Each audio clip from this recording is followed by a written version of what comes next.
Hey everyone, it's Dr. Dave with Unlimited Medical Centers, and I just wanted to give a shout out to any employers or those working as safety advisors, safety officers, anybody involved with safety within industry, just to share with you a couple saves that we've had from this week.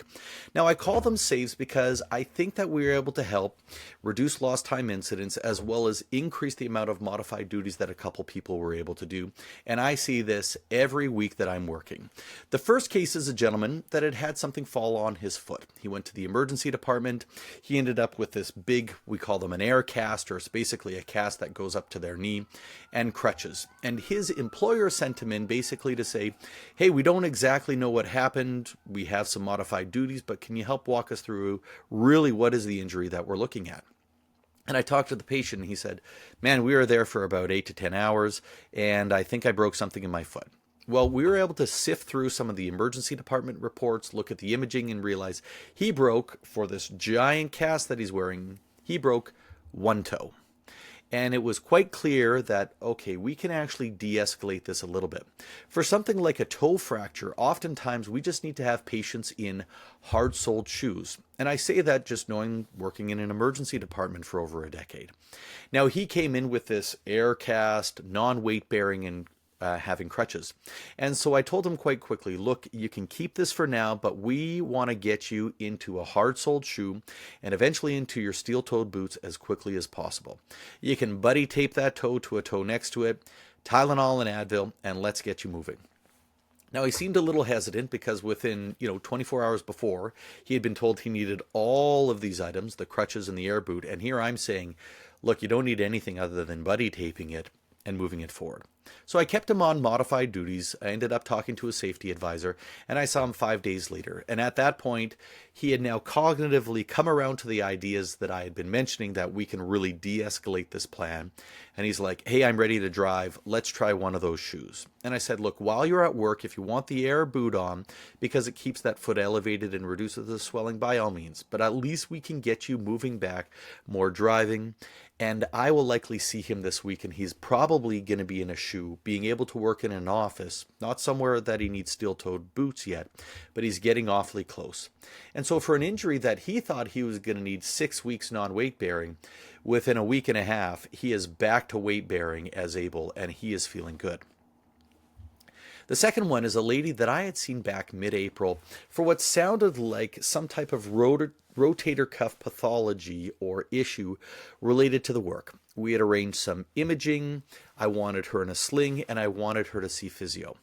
And I'll let you know that Unlimited Medical Centers, if we see someone for a work-related issue, they don't leave without us scheduling a next appointment. Well, she rolls in a month later, and I'm thinking to myself, I see everybody every 2 to 3 weeks that I see because I want to make sure that their care is moving forward and that I am advancing their modified duties as much as I can and keeping them reasonably safe and comfortable. And I thought, why is she rolling in a month from now? And so she came in and she said, the pain's worse. I don't know what's going on. And I had some more imaging and what's going on. And I'm off work. And I thought, well, you're off work. We wouldn't have put you off work for a shoulder injury. There are a ton of modified duties that you could do. And we had been in contact with the company and we knew that there were modified duties. So it turns out that she had been to a couple other walk-in clinics and she had notes saying that she was off work completely for 3 weeks now.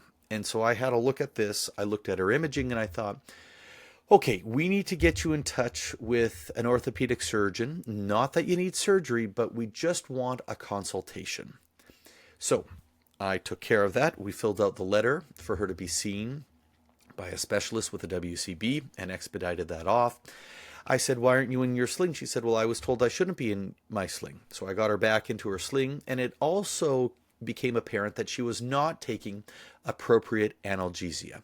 Even just regular dosing of Tylenol and ibuprofen, and then adding in something extra little if needed, none of that was happening. So we did quite a bit of education about that. In the end, I said to her, I looked back and I saw, you had missed your appointment with us end of April. And I said, why did that happen? She said, well, I was just in too much pain. So I went to a couple walk-in clinics and they put me off. I put her back on modified duties because although your shoulder isn't working and you might not want to move your elbow. The other arm is working, and I know that your employer has modified duties. I then asked her as well. Actually, I should say, before I did that, I actually called one of the safety advisors from her company. And I said, I saw this lady and I've put her back on modified duties. And I said, just out of interest's sake, she had been off for 3 weeks. What was that all about? And they said, well, she just said she was in a lot of pain and she had notes. So we just thought that she needed to be off. And I said, if ever that happens again, you just send her back to us. I have no doubt that she is in pain and discomfort, but that doesn't mean that she can't do some modified duties. If you've heard anything I've said before, you know that our philosophy at Unlimited Medical Centers is we try not to ask too much of patients or injured employees, but we also try not to ask too little of them. And in this case, I thought that too little might have been asked of her. And so I told the safety advisor, I said, if this ever happens again, just bring them back in and we will have a look at everything. So then I realized, she didn't come back because her employer told her to. I said, who told you to come back and see us? And she actually said, oh, it was my case manager that said that I should come back and be reassessed by you. I don't want to make my own head fat, but I do want you to know that we are starting to get a reputation, even with case managers in WCB, that we do work hard and we are thoughtful when we try to keep people on modified duties.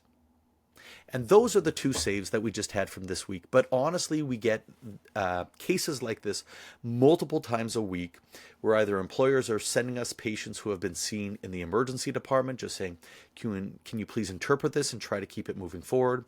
Or we've had someone who they've just been put off work easily, and we are asked to reassess them to keep them on modified duties.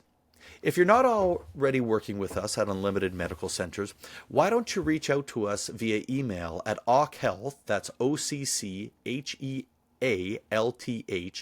at unlimitedmedical.ca. We've got a great team here that would love to work with you to let you know how we can help you with injury management, as well as a number of other services such as pre-employments, hearing testing, silica screening, basic lung function testing or spirometry. We do some virtual services as well as a number of other services that we can offer. So if you're interested in letting us help you and your company, please reach out to OCCHealth at unlimitedmedical.ca. Take care, everyone.